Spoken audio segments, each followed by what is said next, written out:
infants usually present with yellow skin symptom in your clinics. It is also known as jaundice. Jaundice occurs when you accumulate too much of a substance called bilirubin, which results from the breakdown of red blood cells in the blood. Almost every newborn has at least a mild case of jaundice, which typically causes no problems. So coming towards the main point now, the doctor might take some history by asking about headache, loss of appetite, nausea, vomiting, fever, shaking chills, abdominal pain, change in weight, abdominal swelling, black or tarry stools, blood in stools, light-colored stools, dark urine, change in thinking patterns, joint pain, itchiness, results of tests related to the problem, including a liver biopsy. You may ask about family history of jaundice, alcoholism, gallstones, liver disease, past gastrointestinal bleeding, drug addiction, mononucleosis, blood disease, and cancer.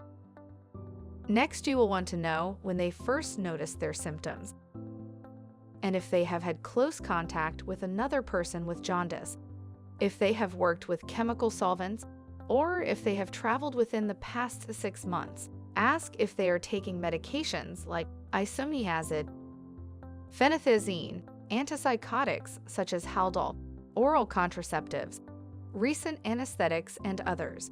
The physical examination that you will be performing are pulse, blood pressure, temperature, pushing on the abdomen, checking stool for the presence of blood, checking size of testicles and breasts, and thorough skin examination.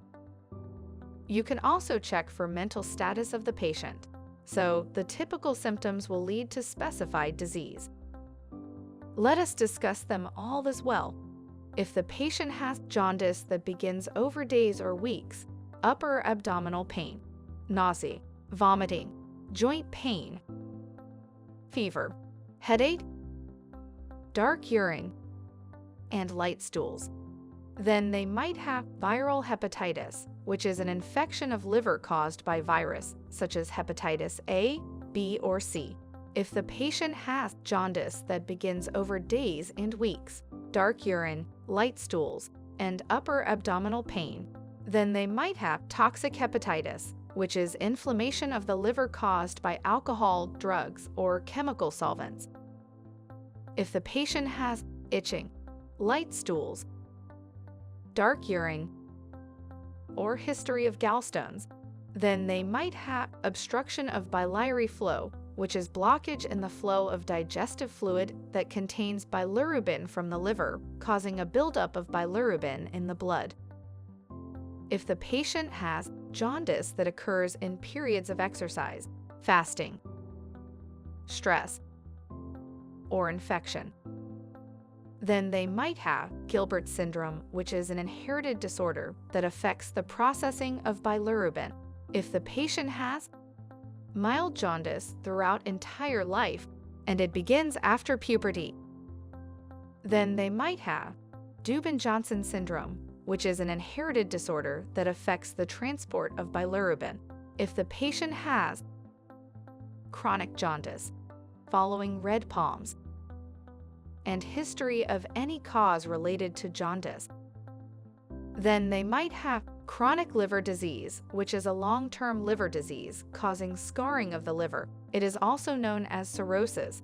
It is often caused by a long history of alcoholism.